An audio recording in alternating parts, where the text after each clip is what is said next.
what is the best slim case for the S25 Ultra?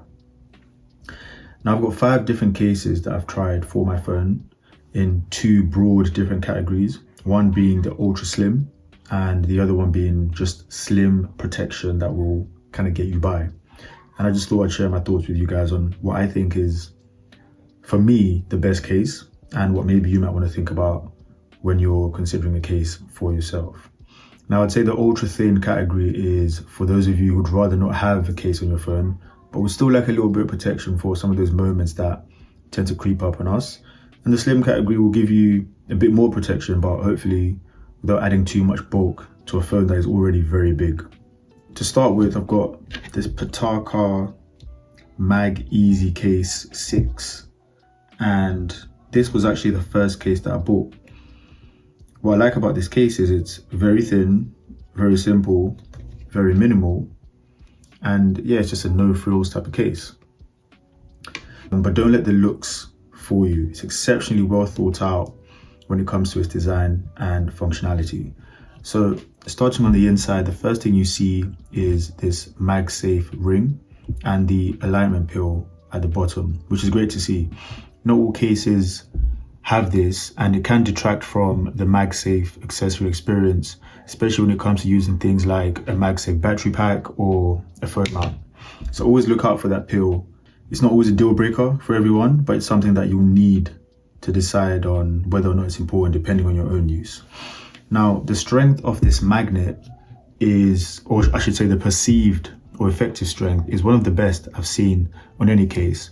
I don't know if it's because Pitaka actually uses stronger magnets or because the case is so thin and so there's barely any material to interfere with the magnetic interaction. I don't know. But if I just bring this close to this wireless charger, almost took my finger off there, the case is very strong in terms of the magnetic attachment. You can hear that very strong slap. There's no issues getting this to attach to a car mount or a wireless charger or using accessories with this phone. But you just got to remember, because a lot of these MagSafe accessories are actually designed for iPhone, this camera bump on basically every single case that's not flat at the back will interact, or rather it will interfere with the use case of any device. Let me grab my charger and show you guys what I mean by that. So right here is my Anker Ultra Slim wireless charger. Now, when I'm using a case like, say, this, what case can I use here? When I'm using this Caudabe sheath, the sheath is so thick that you can see the camera protection makes the entire case completely flat. There's no protrusion from that camera bump or lack of camera bump, whereas this Pitaka case does have that protrusion. So it's a few millimeters, but it makes a difference. So what that means is when I come to attach a wireless charger like this, which, you know, Apple pioneered this, I wouldn't say pioneered, but, you know, they definitely led the whole trend with the magnets on the wireless charger section. This will attach on here, no problem. Completely flat. You can't see any bit of light seeping through the edge there. It's a fully flat joint, but you can see where the camera is here. It's kind of hanging over a little bit, right?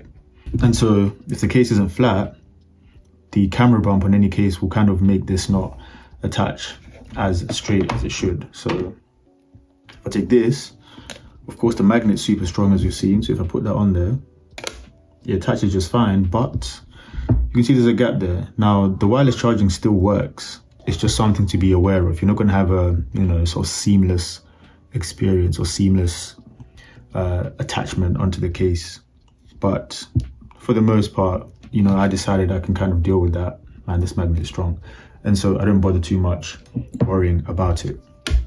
Continuing on the inside, there's no felt lining on the inside of this case, which a lot of cases do typically have these days. Now, in the pursuit of being thin, felt lining, I guess, is considered unnecessary bulk. So it does mean your phone isn't going to be all that cushy and comfy inside. And if some debris was to, you know, seep in through the camera holes or this open cutout here, it could mean that your phone could get scratched up if those little bits of debris move around in there. But personally, I haven't had that issue whatsoever, and I wouldn't say it's anything to worry about. Now the material on the inside is very smooth and it's very soft. So even though it's some sort of fiber, it doesn't actually have like the fiber texture in there. And so if you saw this online and you're thinking, oh, you know, some fiber case, I don't want it to be all gritty on my hands. That's not the case whatsoever.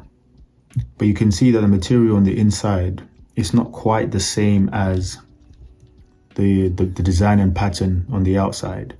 On the inside, it's a bit more of a, I don't know, like a grid. But on the outside, the fiber themselves are kind of offset, which is what gives it this diagonal look, which I think is a really nice touch. I also can't feel the fibers on the outside that much either. I think Pitaka might use some sort of thin clear coat, preventing you from feeling the aramid fibers. But again, you know, I don't know what actually they use. It's just a theory of mine, but the case does feel nice. But you can see it catches fingerprints and oils or sweat very easily, which is a big downside of this case, but one of the prices you have to pay for such a thin design.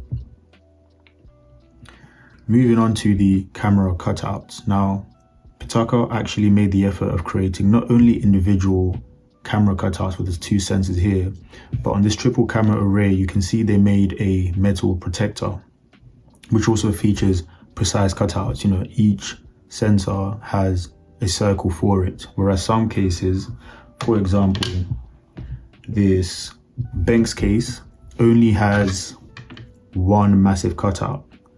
And pros and cons of that is it's easier for the manufacturer to make, I'm sure, but the cons is when you actually use your phone, don't know if you can see it on my device, you can see this dust that builds up pretty much in the shape of that cutout, and it's just not ideal, number one. Number two, it's less protected, I'd imagine, and it just doesn't look as nice. But again, looks are subjective, and so maybe you might not care too much about that. But yeah, as I said, you do get the metal protector with the precise cutouts, and as I said, it does protrude quite a bit. That's a few millimeters there for sure, but it will do a good job at protecting your phone, and you might be able to see some scuffs on mine from when I've dropped my phone a couple of times, and it survives just fine. So I think it's a really good design. Now that we are on the outside of the case, you can see it does have this sort of carbon fiber look. Now, I think it's important to point out that it's not actually made from carbon fiber. It's made from a 600 denier aramid fiber.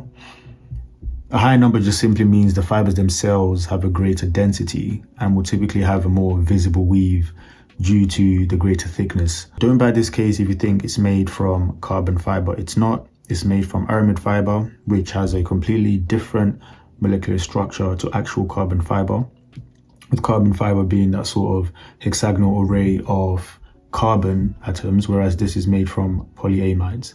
I mean, it's not something to care too much about, especially looking at a phone case, but I have seen some reviews calling this carbon fiber, and just wanted to make sure you guys actually know what material you'll be paying for if you decide to spend your hard-earned money on this case.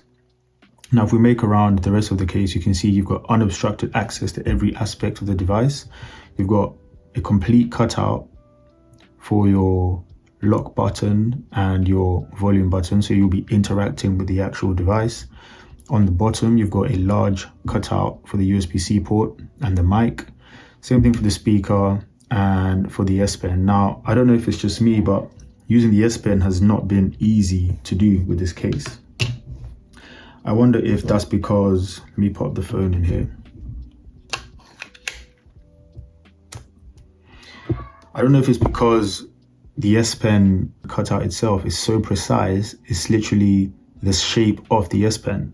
If I take another case, let's take this Caudabe Paragon, you can see the difference of how much bigger that cutout is. Now, of course, this is a slim case, but even if I compare it to the Benks has a bit more depth, but you can see how wide it is around the S Pen cutout, and I think that just makes it easier to actually get your thumb in there to pull it out. And I think Pitaka should really look to maybe make this slightly wider, but I'm sure, as you can see from the drop I had on this case before, it will have some impact on the structural rigidity of this case. So maybe that's why it's so small, but it's not too easy to get that out, despite this being a very small sorry, a very thin case. But you can kind of get the hang of it once you've done it a few times. Now, the last thing, which I think is one of this case's strong points, is also what I think separates it from the rest of the competition. And that's in terms of the screen lip. Let me just give this a wipe. So Pitaka designed this case to have the corners of the case to be higher than the edges. So if you look at from the top, you can see that this part is one level, but the corners are quite a bit higher. It's the same case on the bottom, and maybe it's a bit harder to see because of the distance, but it's the same case on the sides as well. Now, this is absolute genius and translates to an amazing experience when you're actually using the device. Of course, it means you can put the phone face down and you don't need to worry about scratching the device. Even if you have a screen protector on, the corners are deep enough, and I have tried this myself because I used to have a screen protector on. The corners are deep enough to make sure that the device itself is not going to get scratched. But most importantly for me is when I'm using the device, whether that's swiping down from the top to access my notifications, swiping back from doing something on the internet, for example, accessing this quick sidebar, all these interactions feel like there is no case on the device.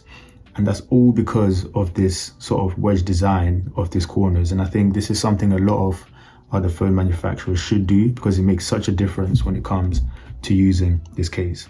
Now, Caudabe and the Caudabe Paragon did do something similar.